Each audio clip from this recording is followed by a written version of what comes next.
Monsieur le Président, merci d'abord de nous faire l'honneur d'être avec nous pour votre premier voyage à Riyad et de faire l'honneur de partager avec notre audience, qui sont pour beaucoup des investisseurs, comment va l'Afrique aujourd'hui, comment va le Sénégal. Et vous avez lancé il y a quelques jours, j'ai presque envie de dire, quelques semaines après votre élection, un plan très ambitieux. Et en Arabie Saoudite, on aime les plans qui sont visionnaires. Vous savez que la roadmap, comme on dit ici en Arabie Saoudite, c'est Vision 2030, la vision 2030 qui a été mise en place. Et vous avez lancé il n'y a pas longtemps la vision 2050 pour le Sénégal. Pouvez-vous partager avec nous ce que sont les principales priorités pour atteindre cette croissance durable d'ici 2050 et surtout comment, Monsieur le Président, le pays se prépare à intégrer les investissements étrangers pour appuyer cette transformation? Merci beaucoup de l'opportunité que vous m'offrez, que vous offrez au Sénégal de façon plus globale, pour rencontrer des investisseurs potentiels, mais surtout partager, après l'avoir fait avec le peuple sénégalais, cette vision 2050 qui repose sur 4 piliers fondamentaux. Comme vous le savez, depuis que nous sommes arrivés au pouvoir il y a de cela 7 mois, nous avons décidé de sortir de la logique des urgences électoralistes et de nous dire qu'il nous faut regarder très loin pour pouvoir mieux planifier et pouvoir prendre en charge de façon beaucoup plus large les préoccupations, mais surtout dans le cadre des solutions que nous devons trouver. Nous avons remarqué que, de base, au Sénégal, nous avons, comme partout ailleurs en Afrique d'ailleurs, des ressources minières et minéralières importantes, mais qui sont exportés tout le temps à l'état de matières premières, n'offrant pas au pays l'opportunité de les transformer sur place et donc d'ajouter de la valeur. Et nous avons dit qu'il nous faut inverser ce cycle. Et c'est la base de la transformation systémique de notre économie sur laquelle repose la vision 2050. Nous avons dit qu'il nous faut d'abord commencer par transformer sur place les matières premières, ajouter de la valeur, exporter et rééquilibrer la balance commerciale du pays. Évidemment, cela ne sera se faire que lorsque nous aurons des industries capables de transformer ces matières premières. Qui dit cela dit énergie. Mais le monde en est aujourd'hui à une préoccupation climatique importante qui nous impose des défis écologiques. Et nous avons dit le deuxième pilier, donc, c'est faire en sorte que nous ayons une énergie beaucoup plus accessible, beaucoup plus verte, pour avoir une économie qui soit à la fois durable mais résiliente. Mais quand on parle de transformation, quand on parle d'industrie, il faut que ces industries-là puissent être accueillies dans un cadre favorable pour l'investissement. Et c'est cela qui a motivé ces dernières années l'éclosion de zones économiques spéciales sur lesquelles travaille depuis quelques années l'Agence de promotion des investissements pour donner le meilleur climat, mais surtout les meilleures opportunités à ces investisseurs-là d'arriver dans le pays à des conditions favorables. Et l'Agence de promotion des investissements est en train de faire un excellent travail en augmentant les zones économiques spéciales, en les rendant beaucoup plus attrayantes pour les investisseurs. Mais tout ça ne se fera pas sans un capital humain de qualité. Parce que dans ces industries, il faut bien qu'il y ait des travailleurs qui soient qualifiés avec une main-d'œuvre à bas coût. Et voilà pourquoi nous avons redéfini le plan scolaire ou en tout cas la formation des jeunes en investissant plus dans la formation professionnelle, dans la formation technique, pour faire en sorte que le marché de l'emploi colle au curricula dans lesquels ces jeunes-là sont formés. Si donc on retrace ces 4 piliers-là, vous verrez évidemment que nous sommes dans une logique transformatrice qui bouleverse totalement les créneaux dans le cadre desquels nous étions en train de travailler. Précisément, Monsieur le Président, rappelons quelques chiffres sur la jeunesse, les chiffres, la démographie au Sénégal notamment. Nous en parlions il y a quelques instants. Effectivement, le Sénégal est un pays très jeune. C'est à l'image de l'Afrique. Hein. Nous sommes 18 millions, mais dans ces 18 millions, les 9 millions ont entre 18 et 19 ans, un âge médian de 19 ans. 75% de la population sénégalaise aujourd'hui est composée de personnes qui ont moins de 35 ans. Vous voyez donc que c'est une population extrêmement jeune. Et dans la projection de l'agenda 2050, nous serons à peu près entre 38 millions et 40 millions. Autant dire que la population va doubler. 38 millions pour un continent qui, vous me le disiez il y a quelques instants, aura 2,5 milliards d'individus, c'est ça? C'est en cela que l'Afrique représente le futur.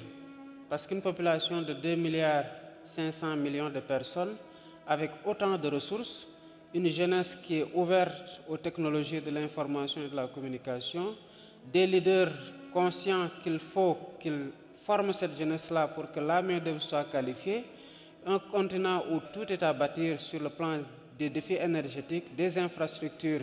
Évidemment, l'Afrique, c'est le futur sous ce rapport-là. Et voilà en quoi il est important pour les investisseurs de regarder de plus près l'Afrique, mais avec un œil de projection sur ces 2 milliards 500 millions de personnes. Pour le cas du Sénégal, nous sommes par exemple dans une communauté qui est la communauté économique des États de l'Afrique de l'Ouest, la CEDEAO. Aujourd'hui, c'est un marché de plus de 400 millions de personnes. Donc à l'horizon 2050, ce sera plus de 2 milliards de personnes où il y a une libre circulation des personnes et des biens qui en fait un marché commun.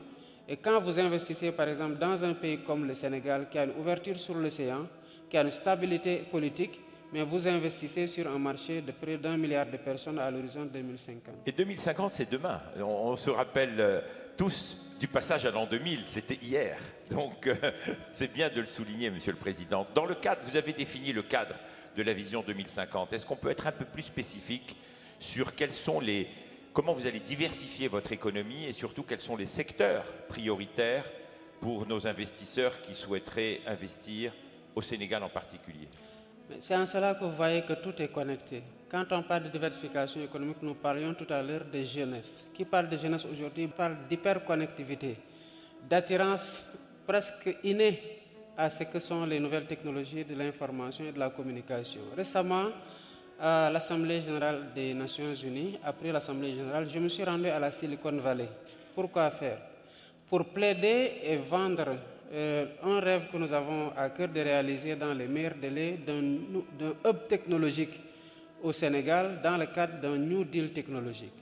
Le New Deal technologique consiste à dire à toutes ces entreprises des GAFAM et de toute autre entreprise de la FinTech mondiale, vous avez un pays où la jeunesse est extrêmement portée vers les nouvelles technologies de l'information et de la communication. Et nous avons des champions locaux, mais nous avons aussi des champions qui ont pris presque naissance au Sénégal, qui se sont ouverts très rapidement en Afrique. Le New Deal technologique consiste à prendre ces champions-là, à les donner comme modèle, à les sublimer, à donner aux jeunes la possibilité, comptant sur l'intelligence artificielle, leur attrait par rapport à cette technologie-là et le potentiel qu'ils ont de pouvoir véritablement les amener vers des métiers numériques qui offrent beaucoup de potentiel. À côté du numérique, vous avez l'agriculture. 2,5 milliards de bouches à nourrir le matin, à midi et le soir. Donc évidemment qu'il nous faut investir énormément dans l'agriculture pour la souveraineté alimentaire de nos pays et donc de ces 2,5 milliards de personnes et même d'autres parties du monde parce qu'il faut penser être excédentaire et évidemment exporter. À part la sécurité alimentaire, l'agriculture, la technologie, l'énergie aussi, non? Ah oui. Le Sénégal va devenir bientôt une puissance énergétique. Nous sommes aujourd'hui à 110 francs le kilowattheure. Notre ambition quand on est arrivé, c'est de faire que le kilowattheure baisse au moins jusqu'à 60%. Et au niveau de l'Agence de promotion des investissements, nous avons un projet phare de près de 4 gigawatts d'énergie solaire. Nous sommes en train d'explorer tous les créneaux pour pouvoir avoir une énergie beaucoup plus propre, mais surtout à moindre coût. Mais l'un des projets aussi qui peut aller très rapidement, c'est qu'on a récemment découvert beaucoup de gaz offshore au Sénégal. Et nous cherchons un troisième partenaire pour ce gaz-là. C'est d'autant plus important pour nous que ce gaz-là ouvre des perspectives pour l'agriculture parce que c'est connecté après le gaz to power pour baisser la facture énergétique, mais c'est connecté à des usines durées pour avoir une agriculture beaucoup plus performante. Donc il y a une certaine connectivité entre aujourd'hui ce que nous sommes en train de faire sur le plan de l'énergie, mais que nous essayons de socler aussi à ce qui doit booster l'agriculture, notamment la production d'engrais, d'urée avec le phosphate. Monsieur le Président, comment les investisseurs peuvent accompagner tous vos projets industriels, diversification économique, en appuyant ce qui est le plus important, le capital humain? Nous sommes en train de booster des initiatives qui existaient et de concevoir de nouvelles initiatives pour pouvoir toucher le maximum de jeunes et de femmes. Au Sénégal, chaque jeune que vous voyez est porteur d'un projet. Chaque femme que vous voyez est porteuse d'un projet. On dit chez nous que c'est les femmes qui se réveillent à 5 h du matin pour aller prendre le poisson des marailleurs et le revendre au marché pour pouvoir soutenir la famille. Autant dire qu'elles sont très battantes. Et les jeunes aussi portent toujours un rêve de soutenir la famille, de prendre le relais. Donc c'est des jeunes qui se battent du matin au soir. Et après les avoir formés et qu'ils ont maintenant des projets, il faut pouvoir financer ces projets-là. Nous avons au Sénégal mis en place ce que nous avons appelé une agence nationale de la promotion de l'emploi des jeunes, mais surtout nous promouvons l'auto-emploi des jeunes à travers une délégation. Et à travers cette délégation, nous finançons des projets portés par des jeunes et par des femmes, notamment dans le domaine des nouvelles technologies, de l'agriculture, mais aussi d'autres initiatives que les jeunes et les femmes portent et qui sont en besoin de financement. Et nous sommes quand même en train de booster ça et de voir des jeunes surtout mettre en place des structures qui commencent à grandir, de voir des femmes qui sont dans un leadership à travers la mise en place de structures aussi qui grandissent dans la transformation des céréales qui sont aujourd'hui utilisées par des femmes transformatrices et qui les revendent à des supermarchés, qui les revendent à une clientèle qui jadis importait de tels produits. Donc nous sommes en train d'avancer et les investisseurs aujourd'hui, quand ils arrivent au Sénégal, ont toujours forcément, quand ils se rapprochent de l'APEX, qui essaie d'avoir un agrégateur des projets à financer, des jeunes avec lesquels ils peuvent aller ensemble et des femmes aussi qu'ils peuvent financer. Le Sénégal va bientôt accueillir les Jeux mondiaux, je crois, de la jeunesse, non? Jeux olympiques de la jeunesse. Les Jeux olympiques de la jeunesse. Vous pouvez nous en dire quelques mots? En 2026, le Sénégal sera la capitale mondiale de l'olympisme. Nous avons pris le relais pour ce qui est de la phase des Jeux olympiques de la jeunesse. Et le pays est en train de se préparer. Comme vous le savez, c'est un pays de sport, c'est un pays d'ambiance, c'est un pays de rythme. Et récemment, le comité international olympique est passé à Dakar avec son président pour voir où est-ce qu'on en était. Et ils sont totalement satisfaits du niveau d'avancement des engagements qui sont pris par le Sénégal. Ils sont arrivés juste au moment où nous avons tenu un conseil interministériel réservé aux Jeux. Et sur le plan de la communication, le comité d'organisation des Jeux a lancé un concours national auprès des jeunes pour la mascotte des Jeux. Et bientôt, ce sera dévoilé et ce sera certainement le coup d'envoi de la communication tous azimuts. Maintenant, nous sommes en train de préparer les athlètes, de préparer les infrastructures d'hébergement, de transport. Le TER, le train express régional qui s'était limité à Diamniadio, va aller maintenant jusqu'à l'aéroport. Et nous sommes en train, en même temps, d'acheter de nouvelles rames pour pouvoir assurer le transport. Mais dans la nouvelle ville de Diamniadio aussi, c'est tous des complexes qui arrivent pour pouvoir héberger, notamment sur le plan hôtelier. Donner en tout cas, bref, parce que nous attendons près de 7500 athlètes et près de 1500 encadreurs. Et c'est une formidable opportunité d'ailleurs de voir ce que la nouvelle ville de Diamniadio est en train de devenir et de pouvoir accompagner ça comme réponse à ce que les Jeux doivent donner avec tout ce beau monde-là qui arrive. C'est un moment magnifique. J'ai eu le plaisir d'être actif dans les Jeux olympiques de la jeunesse en Argentine. Tout le pays était en fête. Donc je devine déjà comment le Sénégal va accueillir ces Jeux. Un dernier point, Monsieur le Président. On ne peut pas parler de transformation économique, de diversification économique, sans parler de stabilité et de leadership régional. Donc, quel rôle compte jouer votre pays, votre gouvernement, si je puis dire, face à tous ces défis aujourd'hui de la paix, de la sécurité, pour qu'il y ait un environnement favorable et stable pour les investisseurs? Pour être tout à fait franc, tout le monde se pose toujours la question de est-ce que je dois investir en Afrique malgré les conflits? comment rassurer sur la stabilité régionale et ce leadership que vous êtes en train d'incarner? C'est tout à fait normal quand on regarde l'historique des changements à la tête des pays en Afrique qu'on puisse avoir ces clichés. Mais comme on dit, toute règle a une exception. Et quand on parle de stabilité, quand même au Sénégal, nous nous bombons un peu le torse pour ne pas faire des jaloux auprès de nos frères africains. Nous sommes indépendants depuis 1960. On n'a jamais connu de coup d'État.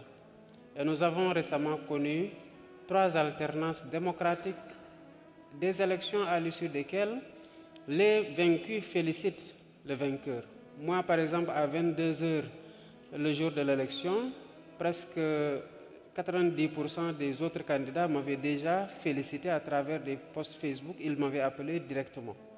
Et le Sénégal a connu ça en 2000 avec Abdoulaye Wade, en 2012 avec Macky Sall et avec moi en 2024. Donc sous ce rapport-là, le Sénégal est un pays très stable. C'est un pays très hospitalier, c'est un pays extrêmement ouvert. D'ailleurs, on se fait appeler le pays de l'hospitalité, donc de la teranga. Évidemment, nous savons qu'il y a des problèmes, mais nous sommes un peuple extrêmement attaché à la paix. Voilà pourquoi, dès mon arrivée au pouvoir, je suis allé voir mes frères africains qui sont quelque peu secoués par le terrorisme, qui sont en instance de départ de la CEDEAO, pour prêcher la bonne parole et travailler à bâtir des ponts pour que l'intégration africaine soit une réalité. Et j'ai été nommé médiateur de la CEDEAO pour faciliter les dialogues entre la CEDEAO et les États de l'Alliance du Sahel. Par rapport à la stabilité institutionnelle, moi déjà, mon engagement, c'est de faire du Sénégal un partenaire sûr et fiable. Même si j'ai été démocratiquement élu, je reconnais qu'il y a eu quelques remous dans la période post-électorale. Mais moi, mon défi aujourd'hui, c'est de faire en sorte que ce grand peuple qu'est le Sénégal aujourd'hui, qui réussit, malgré les turbulences, à aller voter dans le calme, la sérénité, pour imposer le leader qu'il veut par les voies démocratiques, qui est très attaché aux valeurs démocratiques quand elles sont compromises, qui se bat pour les défendre, que ce peuple-là puisse connaître aussi des alternances avec un processus post-électoral, électoral et préélectoral aussi calme que l'est ce formidable peuple que j'ai la chance aujourd'hui de diriger. Et cet exemple sénégalais est aujourd'hui en train d'être offert aux autres pays africains et les peuples africains ont tous cette aspiration à plus de démocratie, à plus de stabilité pour pouvoir assurer la souveraineté à laquelle nous aspirons et à laquelle nous ne renoncerons jamais. Un dernier mot, Monsieur le Président de la République. Quel message ferez-vous passer à nos amis qui sont dans la salle, qui viennent du monde entier, qui cherchent des opportunités? Pour citer Son Altesse Royale, le prince Mohammed Ben Salman, quand il a créé cette conférence il y a 8 ans, il avait dit « Je veux que ce soit la place où les gens viennent pour comprendre dans quel secteur et dans quelle géographie investir ». Donc quel est le message que vous passez à nos amis membres et investisseurs qui sont dans la salle? Mais je voudrais d'abord remercier les organisateurs de ce sommet.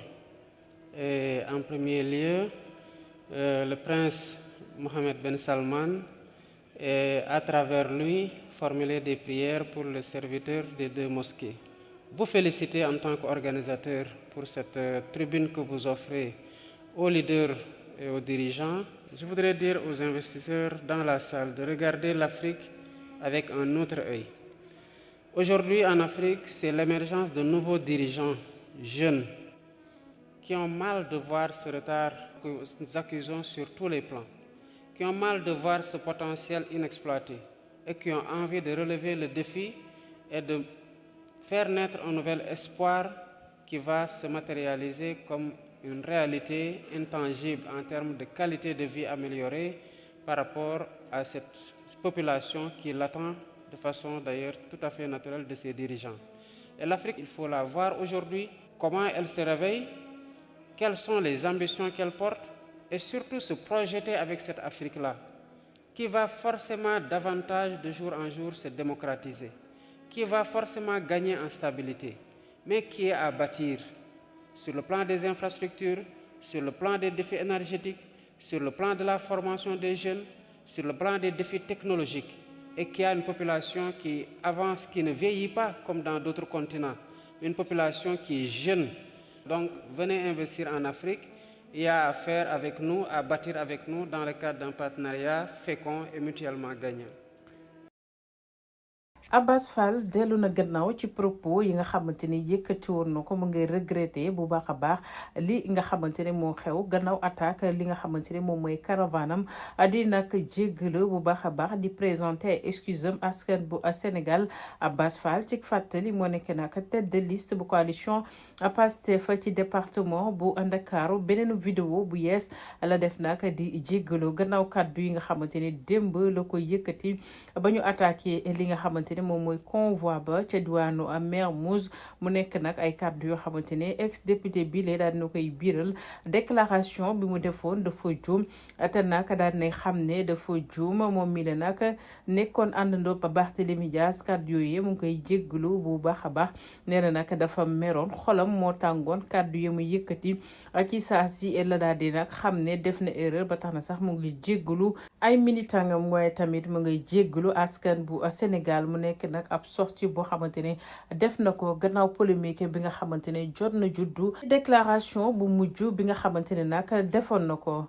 élection législative fii ci diwaanu Sénégal ca Ndakaaru Déthié Fall demam nag daal nay nag def lu bëri ci li nga xamante ne moom mooy coalition ba mu nekkoon mu nekk nag loo xamante ne jamono jile sàmm sa kàddu jànge na ci lu bëri lu jëm ci loolee daal nañu nag jël ab dogal jël ñetti socialiste daal di leen nag investir ci liste départementale bu Ndakaaru coalition ba jamono jile boobee dogal la ñu jël Amadou Ba nekkoon nag ministre ci nguurug président Macky Sall moom mais nag daan nay démarqué wu bu baax a wax ci intercoalition sàmm sa kàddu jàmm ak njëriñ ak li nga xamante ne moom mooy takku wàllu Sénégal gannaaw rek li nga xamante ne def nañ ko gis ko muy Déthié Fall mi nga xamante ne dafa dem ca Pastef nee nañu nag ñetti socialiste lañu investir ci liste jàmm ak njëriñ bi lee loole nag nekk ab dogal boo xamante ne daan nañ koy jël duñu dem ànd ak beneen coalition dañu concentré wu ci li nga xamante ne moom mooy coalition jàmm ak njëriñ loolee nag di ab dogal boo xamante ne secrétaire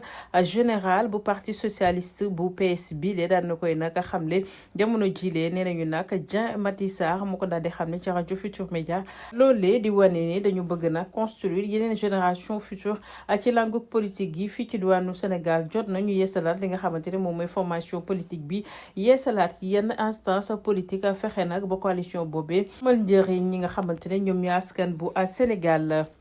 Sidath Thioune maire bu Foutou la def fa nga xamante ne moom mooy ci émission bu doon am ca Walfadjri mu dal bu baax a baax ci kaw ki nga xamante ne moom mooy Mamadou Bitèye gannaaw rek critique yi nga xamante ne jot na ko def ca gouvernement bu Sonko bile loolee Sidath Thioune jàpp ne nag dafa nekk loo xamante ne dafa ëpp ndaxte nag gis na ni nguuru ko président Diomaye Faye gile ki nga xamante ne moom mooy Bitèye dafay nag dal ci seen kaw bu baax a baax Sidath Thioune la mu wax ki nga xamante ne moom mooy Mamadou Bitèye ëpp na daf ko ne nag dafa soxor iñaan loolu moo ko sonal te nag gis na ni ay fumisterie kese la ñu gis ci yenn ci journaliste yi nga xamante ne ñoo nekk fii ci diwaanu Sénégal dañu influencé bu baax a baax li nga xamante ne moom mooy opinion publique bi ci li jëm ci projet bu Pastef gëmul projet bu Pastef benn yoon te nag juróom-ñaari weer mënuñu ko méngale ak ñi nga xamante ne jot nañ fi def fukki at ak ñaar teel na ngir ñu critiquer benn gouvernement boo xamante ne juróom-ñaari weer kott la def fii ci diwaanu Sénégal mënuñu ko nag comparé ak gouvernement boo xamante ne fukkat ak ñaar def na ko ci réew mi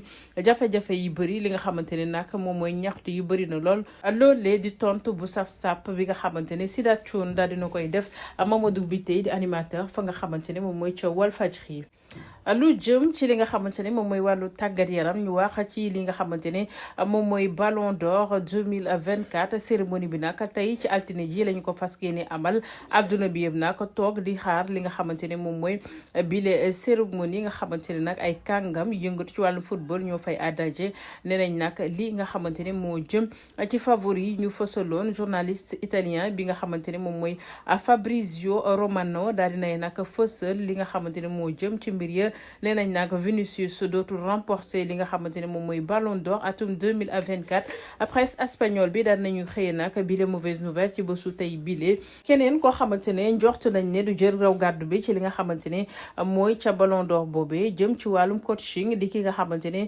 moom mooy coach bu Real Madrid di ki nga xamante ne moom mooy Carlos Ancelotti mu nekk nag koo xamante ne jamono jile def nañ ko favori ci mbir ya cérémonie boobee jamono jile nag mu ngay tàmbali di daw waaye nag li nga xamante ne moom mooy surprise bëri na information yu mujj yi nga xamante ne Real Madrid daan na koy fësal nee nañu nag espoir jeex na ci seen joueur boobee nga xamante ne moom mooy Vinicius tey duñu ko nag couronné fa nga xamante ne moom mooy ca Paris li nga xamante ne moom mooy raison yi bëri na ca Casablanca googee la ñu jël nag ab décision ne nag dinañu annuler lii nga xamante ne moom mooy délégation ba ñu doon yebal ca cérémonie boobee nga xamante ne tey jii lay am ca France rawatina ca capitale boobee di à Paris lii nga xamante ne moom mooy identité ki fas yéene jël Ballon d'Or atum ren nekk loo xamante ne surprise la fas yéene doon waaye nag tur ba daal nay fuité jamono jile nee nañu nag milieu terrain bu Manchester City di Rodri moo fas yéene jël Ballon d'Or atum 2024.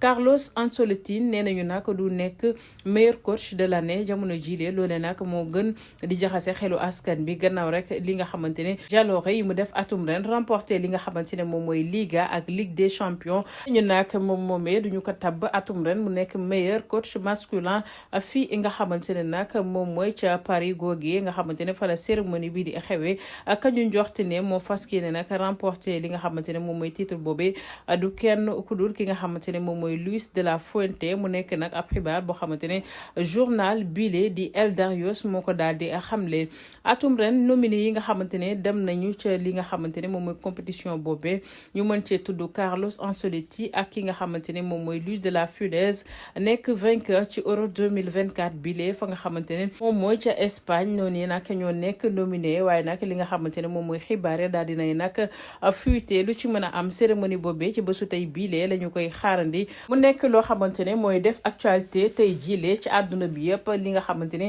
moom mooy monde footballistique ñu ngi scotché wu ca Paris di seetaan li nga xamante ne moom mooy bile cérémonie du ñàkk dañ ci am yeneen i xibaar bu boobaa ñu dégtal leen ko ci seen chaîne leader bi nga xamante ne moom mooy Rewmi TV jërë ngeen jëf mbokk ñu doon teewlu ci chaîne bii di Rewmi TV loolee moo fi yeesandoon ci xibaar ñu leen di sant bu baax a baax di leen gërëm di leen jox dig daje ba beneen jërë ngeen jëf